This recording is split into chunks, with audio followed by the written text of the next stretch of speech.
What's up, everybody? Welcome into another edition of SSPN Postgame. This one, after a loss, not as exciting as the last one, but I still think there were a lot of good things in this one overall, especially with Devin not playing. But we'll save all the jumping into it for later.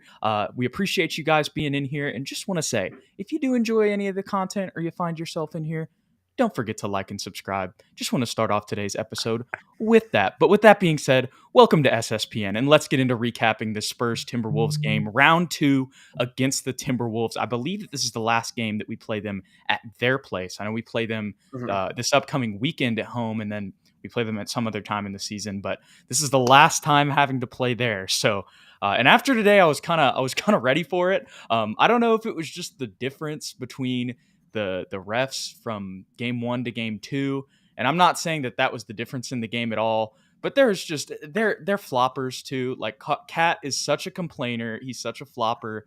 Jalen Noel flopped a little bit too, but at least he was playing good. And I'm sure at the end of the day, like Cat had some good stats, but he's just so annoying, man. I don't know what it is. Like in years past, he's been annoying, but it feels like he's just continuing to do the same thing. And then he's calling out. I sent you this tweet, I think, beforehand. And not to like get off subject to start this, but like Popeyes tweeted, they were like, we like our players play. We like any players who eat our food or any high level athletes who eat our food, regardless of what their teammates say. And I was just like, let's go. I don't know if you saw that, but I Cat don't was think I like, did. okay, so in a post game, let me give you context. In a post game press conference, I believe it was actually after the Spurs loss. If not, it was still really recently, but I want to say it was Monday night. He got on a press conference and he was like, "Yeah, Anthony Evans, like Anthony Evans. I don't know why. That's somebody else. Anthony Edwards. He's like, yeah, he gets all those 10 pieces from Popeyes, and that may be funny to him, but it ain't funny to me when he's out of shape." Like, basically is what he didn't say he was out of shape, but he was basically insinuating it. And I'm like, one, dude, you're the last person to be saying this. Two, he's better than you, and he should only say things to you, and you should not say things to him. I don't care how long you've been on the team, because they've only been relevant since he's gotten there, not since you've been there. So anyways, with that being said, Cat is way more talented and is better at basketball than I will ever be. Not saying that. I'm just like, dude, you're being, this is just all of the reasons why I'm not very fond of Karl Anthony Towns. So I'm glad we don't have to play in their place anymore. That's the way I'm going to open today's show, Ethan. I spoke my piece on Cat last time we were on here. He complains more than anybody in the NBA, in my opinion, and I think it really got worse when he was teammates with Pat Bev. But we can stop talking about Karl Anthony Towns. I mean, this is just who he is. This is how he plays. Right. Well, let's get into the box score here, Ethan. 134 to 122, the San Antonio Spurs fall to the Minnesota Timberwolves. But this was a hard-fought game for the Spurs. And, on Monday, I think even though they lost, I think we kind of got proven wrong a little bit, Ethan. Me and you kind of expected a little bit more dominance probably from Minnesota tonight. And obviously we were anticipating that even with Devin and Primo playing, and they didn't play tonight. And while it was a 12-point win, it was really close throughout the second half. So what were kind of your overall thoughts on this one and what you saw from the guys tonight? Well, you're very right about the fact that we didn't have Devin or Primo, so this wasn't necessarily a great like showcasing of what we're capable of. Representation, right? Yeah, but I thought we predicted, despite that, pretty much what happened, or at least I thought I did, because I said they're going to come out and slap us in the mouth in the first quarter, which is exactly what That's they did. true. They came out super aggressive, clearly trying to make a point. I said the Spurs are going to make a run in the third quarter, make it competitive again. Okay, I got it wrong. I thought it was just going to be a complete blowout. That's just me. I said I thought they would be competitive, and then in that fourth quarter they would pull away and show us why they are a playoff contender with multiple All-Stars. And that's exactly what happened. Now, it definitely helped Minnesota that Devin Vassell wasn't there, Joshua Primo wasn't there. But I agree with what you were saying at the beginning. We kept it competitive. We did our best, but when a Minnesota team that's clearly more talented than us is shooting as well as they shot from the floor, it's hard to win. Lights out, dude. It was Like raining 65% from the floor, 59% from three. You just can't beat that. And I don't think that was necessarily a representation of how bad our defense was. Now, our defense Right. wasn't great in the first half. That's true. But I still thought, we were contesting for the No, we most were part. in their face so many times and they were draining it. And the same thing with Keldon, who went 5 for 10. Yes, yes. I mean, the defense top to bottom, both teams was solid, in my opinion. We were playing the passing lanes, good communication on switches. It's just one of those days where Noel goes for 23, shooting 9 for 13. Who knew that was going to happen? Right. And another thing we predicted was Anthony Edwards took his last game personally. And he came out, he was plus 16, 34 points on 7 for 12 from three. Like when he's playing at that level alongside Noel, who just kind of gives them that boost off the bench, it's going to be hard to beat them for any team, especially for a Spurs team that's rebuilding without their main scoring option in Devin Vassell and our six man, Joshua Primo. Yeah, so I'm sorry to keep getting on this tangent, but do you see what I'm saying? Like Anthony Edwards, not Evans. I keep saying that. He carried Cat tonight. How are you talking bad about him in the press conference, bro? You're fat, not him. Anyways, um, and let's talk about some of the good things that happened for the Spurs tonight. Obviously, there were so many turnovers, especially uh, before halftime. There was like a Yeah. sequence where it was just like it was Mm, both teams like nobody could get a handle on the ball. We yeah. saw that kind of throughout the night. Looking at the overall turnover numbers for the Spurs, they had 16 tonight. If we go ahead and look at the Timberwolves, they had 16 as well. So that actually canceled out. They had one more foul than us. The Spurs had 18 fouls. Um, but yeah, just a tough one tonight because I feel like I don't know. I feel like the guys were annoyed too Mm, because with the and I'm just kind of talking about the mental side of things. Like you could tell Jay Rich really wanted this one tonight, and yeah. I felt like I was catching myself, and I was like, dude, I cared less on Monday than I did about this one. Same, bro. Same. But and I think it was just because of like you said the way that they came out, but then the Spurs showed in that second half that even without Devin and Primo, they could still compete with them. And a lot of that had to do with Keita Bates Diop coming off the bench, not a revenge game because they didn't get the win, but giving his old team 15 points. 6 for 9 from the field, was able to contribute 4 boards there as well. Just talking about Keldon, he was only able to get three assists tonight, but like the passes that he made that were assists were solid. There was one Jay Rich 3 that he just swung it over there real quick. There was another bounce pass to, I believe, in one of the corners. Noah Magaro George tweeted about it, and he was like, hey, I don't know if Keldon would have made that pass last season. And then on top of that, went 5 for 10 from three. Scored 27 tonight, almost 30 when we needed it. Missed those 2 threes late. But still, overall, with Devin out, I like the way that he was able to contribute scoring wise. Mm, And the other thing, I'm looking at this box score too, and Trey Jones went 3 for 12, and it did not feel like that at all. I mean, it really, and maybe that was just me. What did you kind of think of Trey Jones' performance tonight? Because 13 and 7 is solid, and I know that he didn't shoot yeah. efficiently, but it didn't even feel like that. The shots that he were taking and missed were probably floaters. I remember some of those, but they weren't bad shots. Like none of the IQ was bad. I mean, it's hard to say. We just finished watching the game. We'll have to go back and look at it. But just off the top of my head, it felt like Minnesota's game plan was okay, Devin's out, Primo's out. That really makes Trey Jones the primary facilitator. Right. Let's press him and get the ball out of his hands because Jay Rich had 10 assists and Trey Jones only had three. So if you can Oh, he had eliminate, 7 boards. I read yeah, that wrong. if Wow. you can eliminate Trey Jones' playmaking ability and get the ball into other guys' hands and force them to make plays for others, especially with Devin out, it makes it harder for us to win.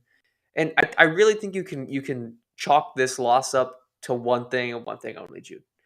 We didn't shoot terribly from the field, but only 45% compared to their 65%. And when you miss shots like that, and when you're turning over the ball early, and you give a team like Minnesota momentum, especially in transition, it's a recipe for disaster because they got a lot of easy buckets off layups, tip backs, et cetera, et cetera. And the Spurs, it felt like to me everything was effortful. Whereas in the game one, everything was effortless. We were really getting out in transition, getting easy buckets. Everybody was moving fluidly. Tonight, it was the exact opposite. We really relied on our veterans to kind of get us going in the half court. And when we're a young team and we're playing in the half court for 48 minutes, you're not going to win a lot of those games. Yeah. Yeah, that's tough. And I really like that point you made relying on the veterans. I think that was a little bit a part of the game plan too, because as Hmm. soon as they brought Doug in, it was like, we need to get him shots because Yeah, Vassell and Primo aren't here. And shot 4 for 8 from three. Doug played a good game overall, I thought. Missed some shots inside, some floaters that didn't look pretty, but like overall he played well. Another thing I want to talk about, only 4 rebounds for Zach Collins tonight, but I felt like he really battled in he this game. did. What was kind of your thoughts? Because we were talking about how, that was the one thing with Zach this year. It's like, yeah, he's been playing all right. And we mentioned in the Monday game that there was more progression from him, but still not really in that physicality area in the paint. I felt like there was tonight. What'd you think? Yeah, it feels like the past couple of games he is being more physical inside, trying to defend guys like Rudy Gobert and Karl Anthony Towns. He's not letting them assert their dominance as much as I think most people expected. He's not getting pushed around in the paint like he Hmm. was last year. He's really fighting for positioning and trying to push them as far from the basket as possible. And that might be one of the reasons why he's not getting as many rebounds, is because he's exerting so much effort in the low post to just try and keep them off the block. And I Hmm. thought he did a really good job of doing that in both games, especially on Rudy Gobert. I know Rudy had how many points tonight? 13 or something like that? Yeah, 10. He only had 10. Yeah, 10. And he only shot the ball 6 times, but and Rudy's not really much of a post-up player, but he's not allowing as many easy shots for Rudy, and very solid pick and roll defense as well. I think Rudy only had one lob tonight, and he's Hmm. usually like the league leader in lob throwdowns. So I do like what I'm seeing from Zach Collins. I don't know if he's, his ceiling's still not incredibly high, but I do Yeah, think he is going to surpass our expectations as far as right. being a quality backup center that's not going to get abused as often as he did last year. Yeah, I think great way to put it. There was somebody else that I wanted to talk about for some reason. Oh, Sohan. that we do need to talk about him. Let's get to Mhm. him. But also Zach Collins quietly 5 assists tonight. We mentioned his passing last week, and it showed up again today. So, Yes. all right, well, let's talk about the man of the hour, Jeremy Sohan. Jeremy Sohan is going to be first team all rookie at this rate. We just covered ourselves. I didn't even realize that. Shout out to Bude though. You get the comment to cover us up. Mm. Um, we'll go ahead and turn that off. Uh, but yeah, it really felt like he was kind of the motor getting things going to start this one. I know that it was a slow start, like we mentioned, but he really played well all game. We've said it all year, but his defensive versatility. He picked Anthony Edwards once. I don't know how many total steals he had tonight. Um, just that one had a block as well. But I mean, just does so many things that don't show up on the stat sheet, Ethan. And Mhm. on top of that, started 2 for 2 from three, which we love to see. He's like we mentioned, he is not a developed offensive player, but he's got all the tools and the development staff to get better at the things that he doesn't really have developed right now. He's figuring it out on offense. He's figuring it out as far as where he can get his shots, where he can get easy baskets. He's not going to be a post up player. He's not going to be a knockdown sniper as of yet. He will knock down a few every once in a while, like he did tonight. He started out 2 for 2. Great sign. It's not a broken jump shot. So I think that's a really good sign. It'd be one thing if he was like Ben Simmons out there where it was just ugly to watch him shoot threes, but he has nice form. It's just a matter of reps and getting used to playing along the perimeter for him. But you're right. Defensively, he's already at an NBA level defensively. Like really a terrific defender. He guarded 1 through 5 tonight, and not once did he look uncomfortable or phased. You can't out quick him. Lateral quickness is just off the charts, and you can't really outstrength him. Cat and Rudy were having issues posting him up and backing him down because he picks at the ball. He's a pest, and he's able to get under their skin. And I think it's super important for a guy who's supposed to be the most versatile defender in the draft. I think he is definitely showing us that he is that. Um, but to me, what's been his second most impressive thing is he's quickly becoming the catalyst of our offense, despite not being a great scorer. Right. You can move the ball through him. He makes the right passes. He knows where to position himself to be a good screener or a good distraction, a good cutter, whatever it might be. For a rookie to come in and feel so comfortable in our system this quickly is extremely impressive because I don't know the last time that's happened, Jude. It It's probably usually the takes our reason they're guys starting him. probably because how often does it take Primo is still getting used to our system? Right. KJ, it took at least a year. Devin, a year and a half. Like it takes a while for these guys to get comfortable in Hmm. their roles, and he's really kind of figured it out on his own, and that's shows tremendous basketball IQ.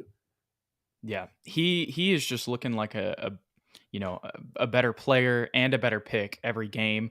Mhm, The Minnesota broadcasters were once again talking about it today, even though Minnesota had a lot more success tonight. He's somebody that a lot of teams are going to notice. I remember, like, at one point specifically in the broadcast, the Minnesota broadcasters, after he made a player pick somebody up like before half court, they were saying like, this dude Sohan is going to be a player for the Spurs down the line. yeah. And you can see it, like you were just mentioning.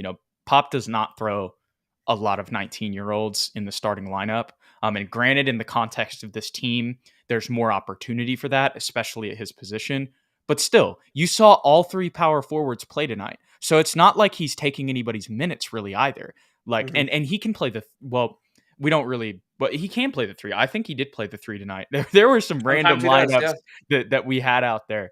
But the thing is, like, if you've got other shooters around, like, you can play him at the three and play KBD at the four because he makes up for the spacing.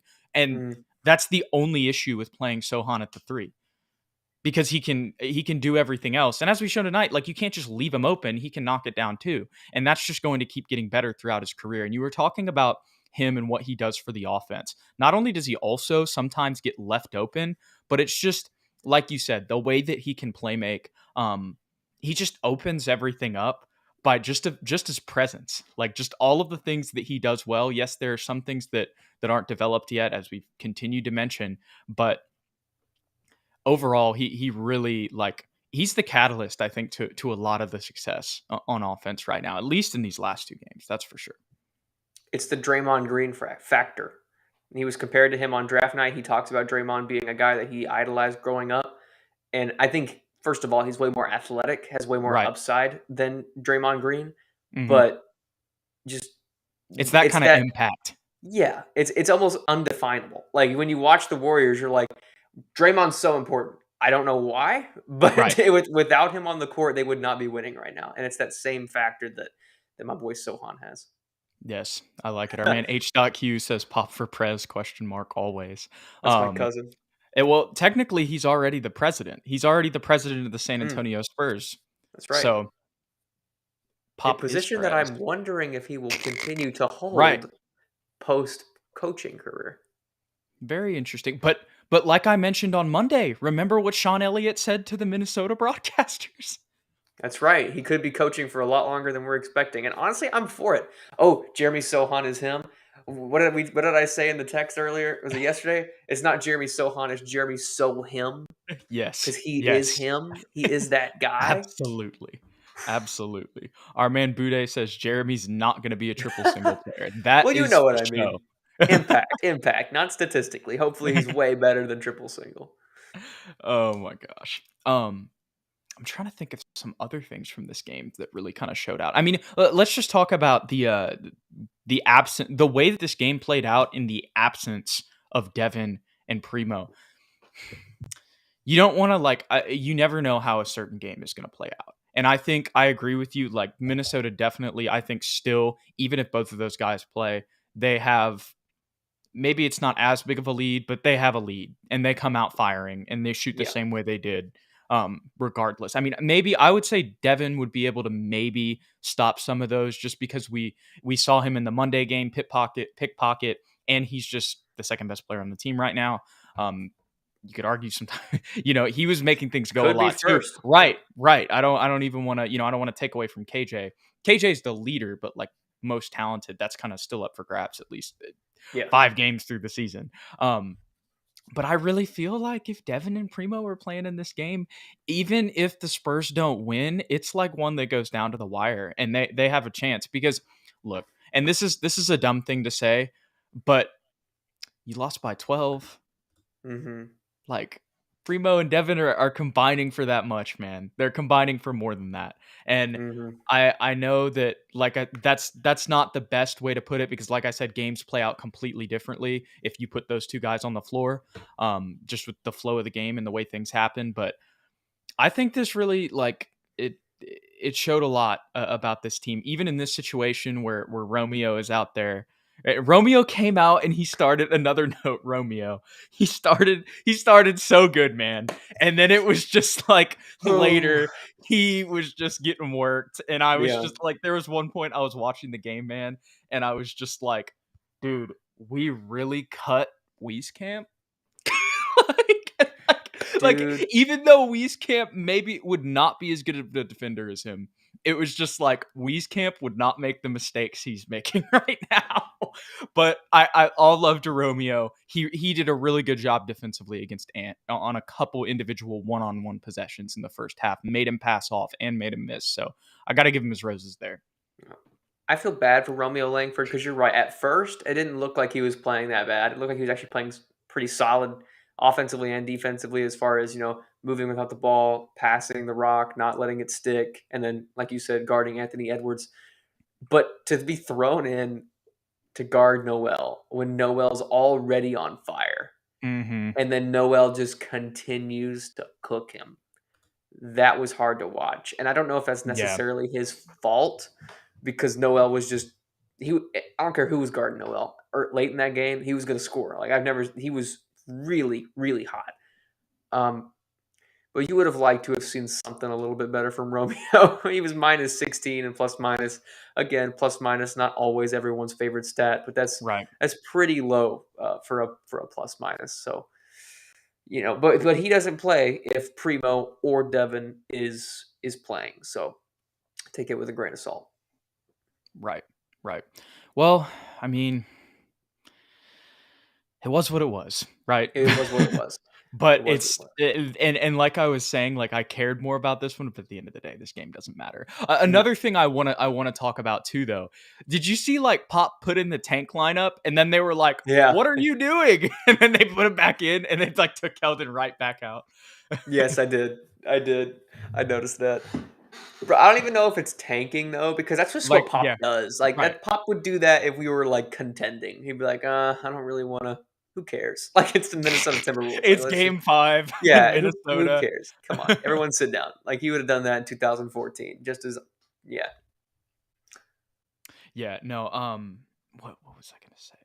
Uh it was just funny though because he like Yeah. immediately put them back in because I think when they took him out, like they were like, "We still have a chance to win. What are you doing?" And then he was like, "Y'all care about that?" And he was like, "All right." And then he was like, "Okay, I'm taking you out again." So I do like the drive of this team though. yeah, Like yes, for as bad as it looked sometimes, we just kept fighting and it was effortful. Like I said, nothing came easy, but we just kept driving forward and trying to get ourselves back into this game. Top to bottom, everybody on the roster. I didn't see a single, bad body language play or anybody putting their hands on their knees like I'm done, like we're gonna lose this game. It was just, there's great actually Spurs more basketball. intensity, if Very anything. much yeah, a lot of intensity. Great energy. Yeah, for sure. Our man Mansley says Spurs L hurts really close though. Although Noel and Keldon helped out my Hmm. fantasy team, Good for so you, Mansley. I'm glad you had Noel Yeah. on your fantasy team. And Measy says he would have cooked Wieskamp too. That's true. He I would've. didn't think about that. He definitely would have. So there's really it didn't matter at that point. He's cooking Um, anybody. our man Bude says, give Langford's minutes to Malachi. Tonight, I'm not going to lie. I feel you, definitely. But also, long term, if I'm being honest, it's better for him to be in Austin right now. So that's kind of, I guess, Yeah. my thoughts there. Jay Rich's stock is definitely going up. We mentioned last time that there were some rumors on Monday about potentially, preemptive early talks with the Lakers about him. We'll see if that deal even happens. But I think that those three names, Jakob, Jay Rich, and Doug, they're going to be names to watch because they're helping the Spurs compete tonight. Like that was the reason. Like if those three dudes aren't on the team, there's no way the Spurs compete tonight. And that's really why they were able to do what they did on Monday. Is a lot in part to them because if you take out those three guys and then put in Primo and Devin, it probably doesn't work out the same way. So Yeah, for sure. another thing that I wanted to talk about, we kind of missed a little bit of it on Monday's stream. There's a little bit of news. Our man Jordan Hall no longer a Spur, and we Oh got yeah. Charles Oh yeah, I forgot Bassey, about that. however you I pronounce think it. it's I Basie, but apologize. Yeah, I think it is Bassey too. 6'11", 21 years old. He's going to be in Austin on that 2-way contract. I think at the end of the day, his ceiling. One, we have so many guards, and we've had it for years. So to have another big in kind of Mhm. this, potential, uh, just trying to see if he ends up working out with this little 2-way deal, kind of like Keita Bates had one a time ago, 3 seasons ago, I believe at this point. Um, I'm for it. Mhm. 21 years old, 6'11", about 250, plays physical. Let's give him a chance in the Spurs development staff. Have him play next to Dom Barlow. I like that Yeah. front court in Austin. Um, I'm, I, I'm. It sucks because I like Jordan Hall. And I liked watching him in summer league. I didn't think he was going to be anything crazy necessarily, but he seemed like a pretty good guy. But they probably saw the training camp eval and just decided that before Austin. So I definitely think Charles Bassey will have a higher ceiling than Jordan Hall potentially. So I'm excited to watch him in Austin. Yeah, we just need big depth. I'm happy with it. And I saw on Twitter, like when Shams or somebody tweeted out that we were signing Basie, one of the top comments was a Philly fan. He was like, "They really beat our ass and then took Basie from us." I think I saw that too. Did you? That was so I funny. love it. I love it. Oh my gosh. Our man Aaron says Devin's knee soreness saved us from getting another W. So that too. Yeah. Pop tried to save us, and then he was like, "Okay, you can try anyway," and it still happened. Like you said, it Hmm. probably wasn't him tanking, but like that was the tank lineup though. There were some funny lineups at the end of that game. We had Gorgie Really? out there at one point. We had Romeo playing point guard at one point late. It was like Yeah. Romeo, Sohan, Keita Bates, Isaiah Roby, and Corky Shang. The I weirdest was lineup I ever. was just like, I love this version of Pop. Trolling a little bit with the lineups. Swatcho Bros, our man Jonathan Simmons profile pic. Gotta mention it every time. Love how both McDermott and Sohan are complete opposites. Really hard to watch on one end of the floor, but amazing on the other. That's a good little comparison tonight. And this is a good point from M Easy. Brett Brown might have Mm, put in a good word for Basie. That's a probably. really good point. That honestly is probably dead on.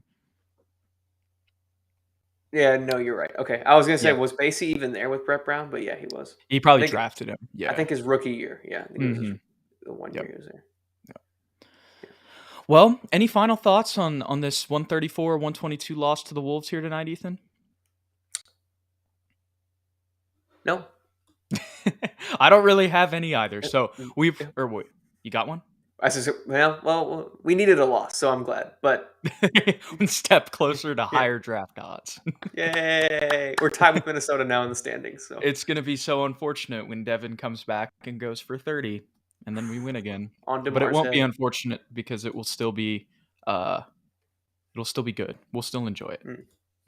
Yes, sir. Mansley, we appreciate you. Go Spurs, go! I think that's a good last comment to put up there.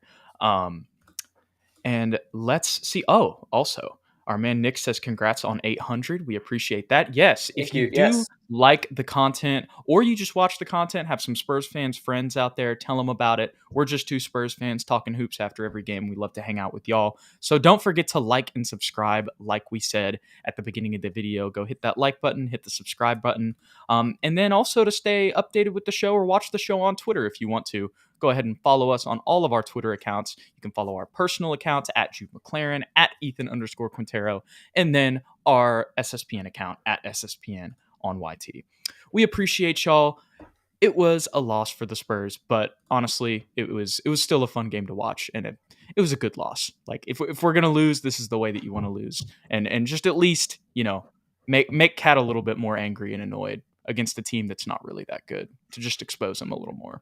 1,000%. I 1,000. can't wait. I'm gonna get in a boxing match with Cat in like 30 years, and it's gonna be amazing. I hate to break it to you, Jude. I don't know if you're gonna win that one. I think I'm definitely gonna win that one. He has the height and reach advantage, but he doesn't have that dog in him. Mm. Okay, at the end of the day, Anthony Edwards is better than him. Yes, no matter how much Popeyes he eats. So maybe Cat should be eating more Popeyes so he maybe. can be like Anthony Edwards. Could be. I think that's a good little bow to wrap this one up on. Go Spurs, go y'all. I appreciate y'all, and we'll catch you guys in a little bit. Probably won't be me and Ethan for at least over the weekend, but I might pop in here and do some takeaways and stuff like that. So go Spurs, go y'all. We'll